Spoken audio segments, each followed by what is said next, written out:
Well, I wanted to share a few thoughts with you about how we see in France the challenge that are raised by digital just after the COVID crisis.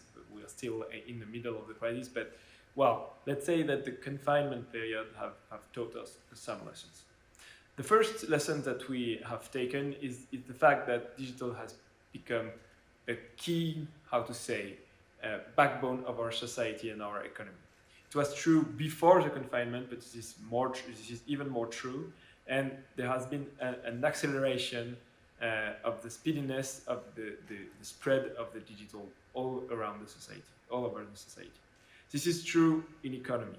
And what we've seen is that the big tech giants and the digital companies have become more and more powerful and have been strengthened by the confinement period.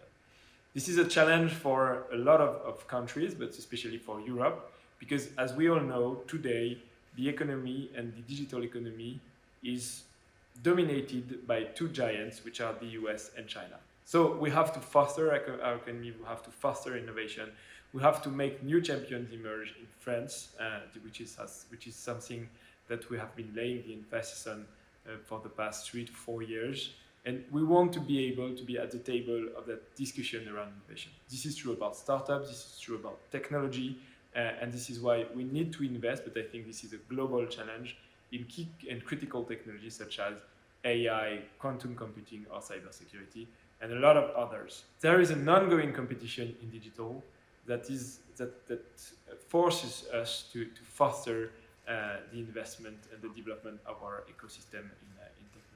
I think this is the first time that we've ever seen technology playing such an important role in societal challenge, and this was the COVID-19 pandemic.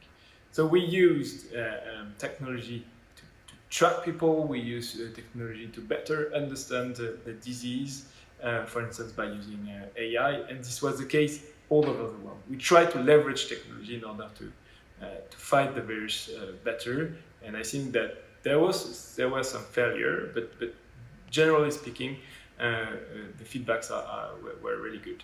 So, as you mentioned, we designed in France our own contact tracing app that was not as successful as in Germany, for instance, but so as successful as in Italy.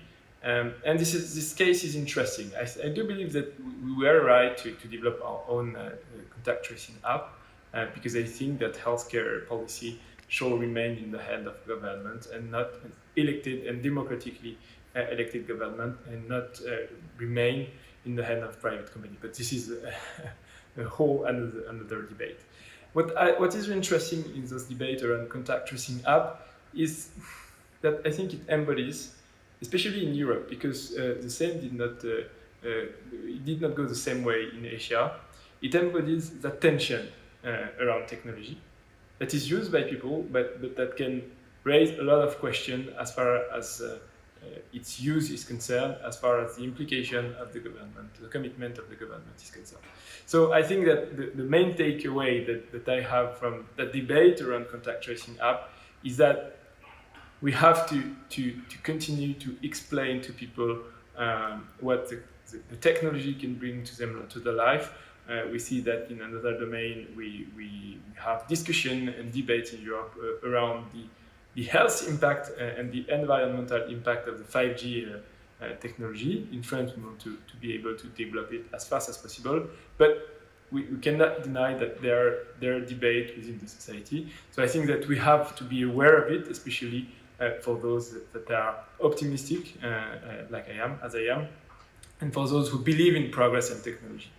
And we will see how this will unfold in the coming years, months and years. But I think that we have the change won't go back, and I think that we won't go back to the society and to the tools and to the relationship with technology that we had before the crisis, that we had before the confinement. Difficult to know today how exactly this will evolve, because the COVID-19 crisis is not over, because those are change within the society, and it's always taking time. it's always taking time, and you only see the result on the long term. So I think that this is, to some extent, a really thrilling period to be lived, and a historical period to be lived, both for the society, unfortunately, but it is really interesting as far as technology is concerned.